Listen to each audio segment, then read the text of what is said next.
Bom, o Renascimento, ele começou na Itália, né? Favorecido por aquelas condições que nós vimos, né?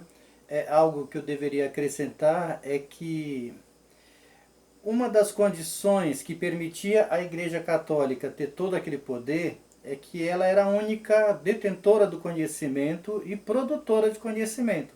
Tanto é que os livros, né, eram todos feitos à mão por monges copistas, né, e somente os livros que a Igreja Católica escolhia e autorizava a serem publicados. Né.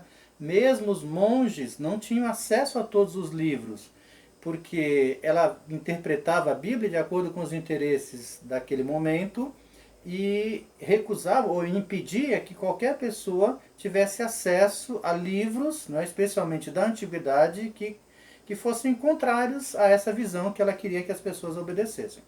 Pois bem, um dos fatores que vai contribuir para ela perder esse privilégio vai ser o aperfeiçoamento da imprensa. Né? E aí tem uma, uma discussão sobre quem teria inventado a máquina de fazer livro, né? A tipografia. Alguns dizem que a ideia já existia na China antes do alemão Johann Gutenberg aprimorar e produzir a máquina de fazer livros, a tipografia ou a imprensa. Bom, com o desenvolvimento dessa máquina, a igreja perdeu o privilégio de só ela fazer livros, porque agora, com o uso dessa máquina, né, muitos livros serão produzidos mais rapidamente, né, esses livros vão circular pela Europa, né, despertando o interesse das pessoas em aprenderem a ler, para tomar conhecimento, né, do que estava nesses livros, e isso vai acabar contribuindo para o enfraquecimento do poder da igreja. Então, é um exemplo de acontecimento que vai ocorrer fora da Itália, mas que também contribui para o desenvolvimento do Renascimento.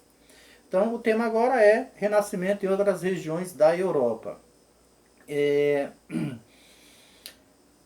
uma das, um dos elementos que serão despertados pelo Renascimento será uma visão do homem europeu muito mais libertária.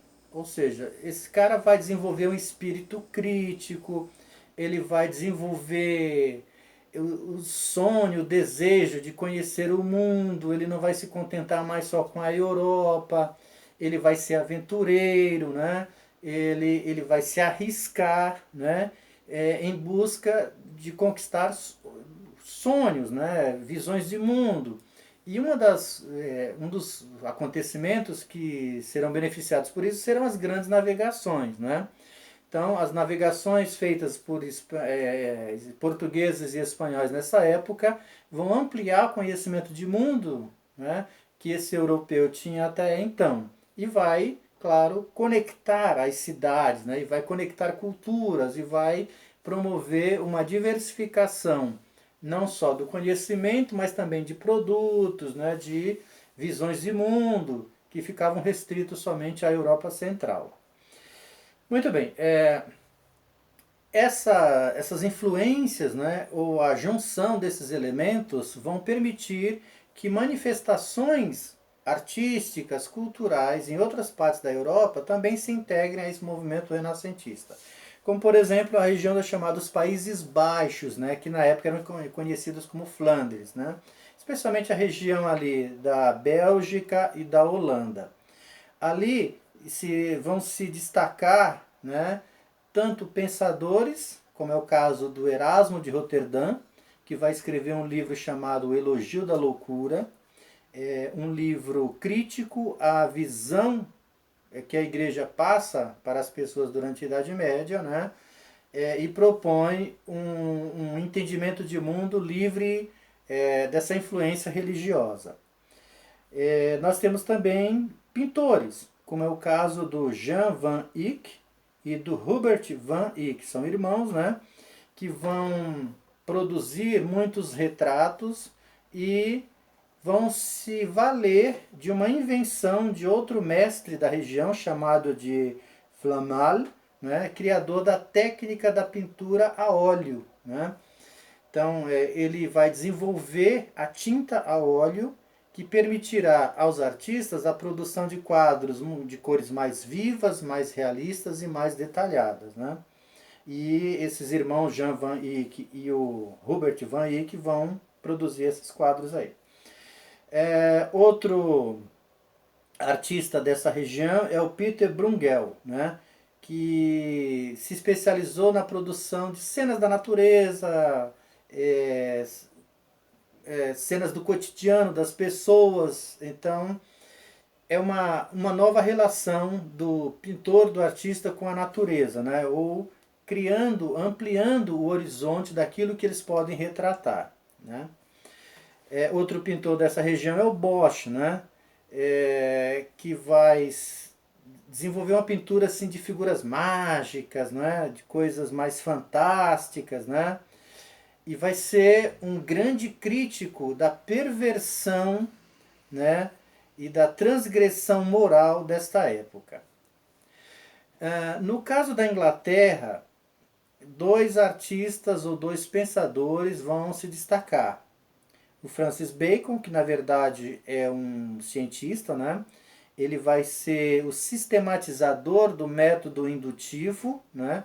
Dizendo que você aprende com a experiência. Então a ciência é feita a partir da experiência, da observação empírica daquilo que está na sua frente, e não apenas de teorias, né? E o William Shakespeare, né? Um poeta, um teatrólogo que tem uma infinidade de peças, né? Abordando os mais diferentes temas, né? Ele tem drama, tem comédias, tem romances, né? Tem poesia. Então, ele tem uma produção artística, né? Voltada ao teatro muito ampla, né? Entre as mais conhecidas obras dele está, claro, Romeu e Julieta, mas tem também Macbeth, Hamlet, Henrique VIII, Henrique IV e por aí vai. Em Portugal, nós vamos ter especialmente escritores, né? Um que é considerado pré-renascentista, né? Que é o Gil Vicente, um autor teatral, que tem duas grandes obras que são assim definidoras do teatro português e servirão de inspiração para artistas de outros países até. Basicamente, as obras conhecidas dele são A Farsa da Inês Pereira e O Alto da Barca do Inferno, né? Mas tem também o Luís Vaz de Camões, que é autor dos Lusíadas, né? Uma obra monumental em que ele valoriza, destaca e engrandece a curiosidade e a disposição dos navegadores portugueses através das grandes navegações. Na Espanha você tem muitos pintores, mas também escritores, né? No campo da pintura vai se destacar o El Greco, né?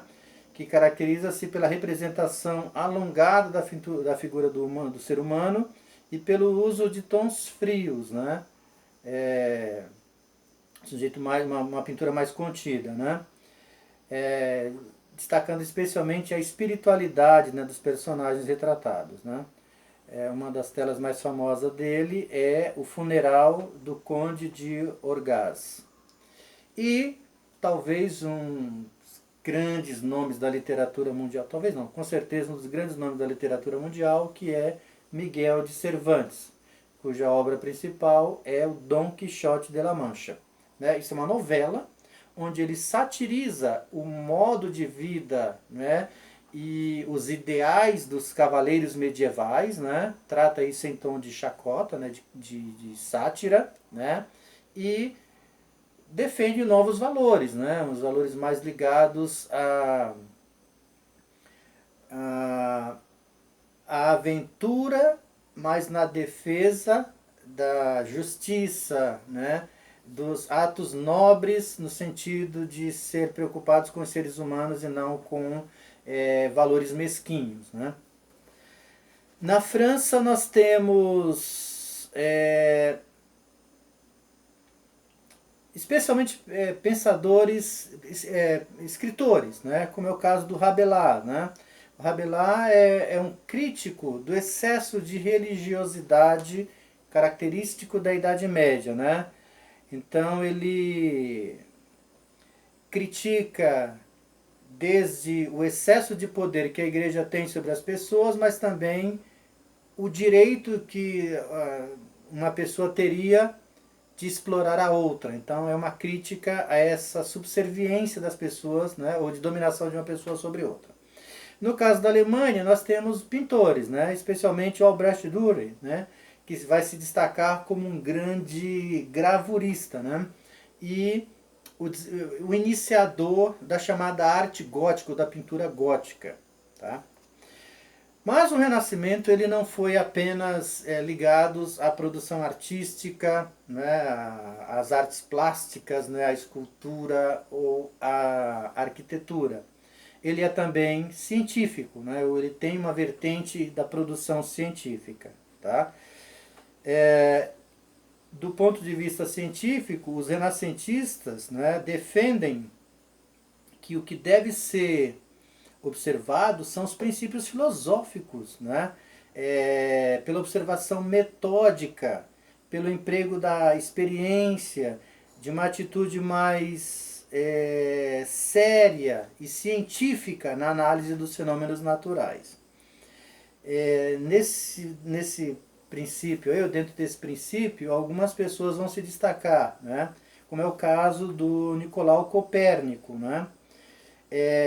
O Copérnico ele era um monge que teve acesso a obras da antiguidade e lá ele começou a desconfiar que talvez uma das afirmações que a igreja fazia sobre o universo talvez estivesse errada, né? Porque a visão que a igreja passava na Idade Média era a ideia de que todo o universo gira em torno da Terra. Então é o geocentrismo, a Terra como sendo o centro do nosso universo e tudo girando em torno dela. E o Copérnico vem e confronta isso, dizendo que talvez não, né? Que possivelmente a Terra não fosse o centro. Quando a igreja tomou conhecimento dos estudos dele, ele foi preso, né? E todos os seus escritos foram escondidos pela Igreja Católica. Outro que embarcou na teoria do Copérnico foi o Giovanni Bruno, né? E ele avançou um pouco mais, dizendo que não só a Terra não era o centro do universo, como o universo era infinito, né? Coisa que não era defendido pela Igreja. Ela dizia que nós vivíamos como se fosse, que o universo era como se fosse um domus, né? Fechado, o teto desse domus seria o céu, né? Que tudo giraria ali em torno da Terra.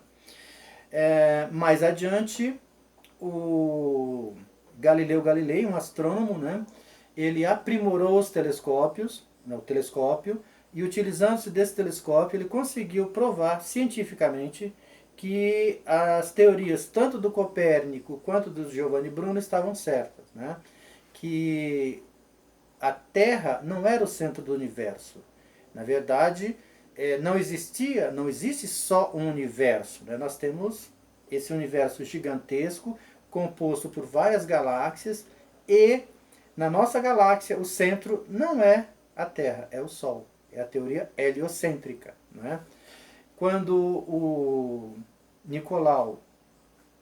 quando Galileu escreveu um livro defendendo essa teoria, ele foi preso por um tribunal de inquisição, né? Julgado, e a sentença dele era execução. Né? Ele só fugiria da morte se ele renunciasse às descobertas e se ele admitisse que a sua teoria estava errada. Né? E ele acabou aceitando essa condição e sobreviveu, mas entrou em descrédito, né? Porque como é que alguém que faz todo esse estudo prova cientificamente depois diz que estava tudo errado, né? Que não era nada daquilo. Né? Então, para a comunidade científica ele entrou em descrédito, mas sobreviveu. Outro que se destaca nesta época é o médico belga, o Andreas Vesalius, né? Ele é autor do mais completo até então mapa do corpo humano. Então, o mais profundo estudo da anatomia do corpo humano, né? E ele também sofreu uma série de retaliações, porque a Igreja Católica dizia nesta época que o corpo humano era inviolável, né? Que não poderia ser tocado, porque depois da morte já pertence a Deus. Ok? E é isso aí. Então, gente, de uma forma resumida, né, o Renascimento é um movimento de ideias, de valores. E eu gosto especialmente desse tema porque ele nos prova que a ideia, o conhecimento é algo poderosíssimo, transformador, que muitas vezes você consegue transformar o mundo, né, revolucionar o mundo, através das ideias e não apenas através da força, da imposição, mas sim do convencimento. Ok?